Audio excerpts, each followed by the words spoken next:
দিচ্ছে পাল্লা কলি। এই দেখেন পাল্লা আছে, এইটার মাথায় একটা কলি আছে, এইটাকেই শাপলা কলি আপনারা ধরে নেবেন ইনশাআল্লাহ। ত্রয়োদশ জাতীয় সংসদ নির্বাচনের আনুষ্ঠানিক প্রচারণা শুরুর পর রাজনৈতিক মাঠ এখন সরগরম।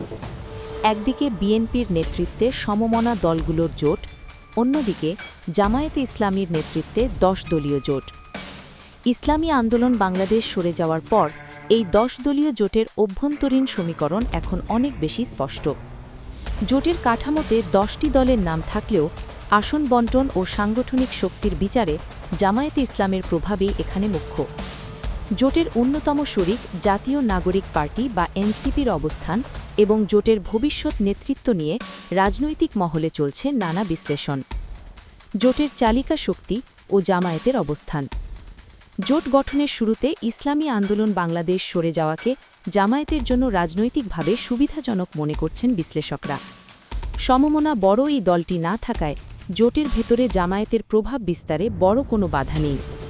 পরিসংখ্যানই এর প্রমাণ। ৩০০টি আসনের মধ্যে জামায়াত একাই লড়ছে ২১৫টি আসনে, যেখানে জোটের অন্য শরিকদের অংশগ্রহণ তুলনামূলকভাবে সীমিত।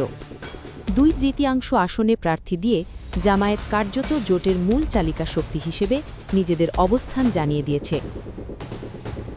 জুলাই অভ্যুত্থানের চেতনা নিয়ে গঠিত নতুন রাজনৈতিক দল জাতীয় নাগরিক পার্টি বা এনসিপি এই জোটের অন্যতম শরিক। তবে আসন বণ্টনের চিত্রে দেখা যায় জামায়াতের ২১৫টি আসনের বিপরীতে এনসিপি পেয়েছে মাত্র ৩০টি আসন। এনসিপির জ্যেষ্ঠ নেতারা বলছেন, প্রধানমন্ত্রী বা শীর্ষ নেতা কে হবেন তা নিয়ে এখনও কোনো আলোচনা হয়নি।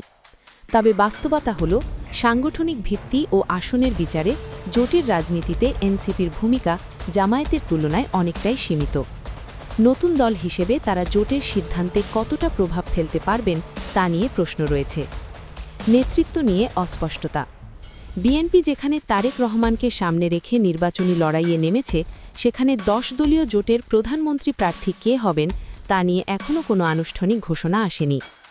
বাংলাদেশ খেলাফত মজলিসের আমির মামুনুল হক ইঙ্গিত দিয়েছেন যে জোটের বড় দলের নেতাই নেতৃত্ব দেবেন।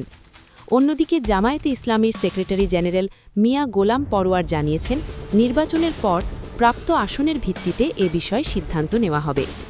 নেতৃত্বের এই কৌশলগত অস্পষ্টতা ভোটারদের মধ্যে মিশ্র প্রতিক্রিয়া তৈরি করতে পারে।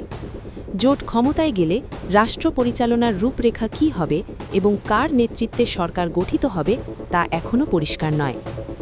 Sheikh Zubaida, desk report.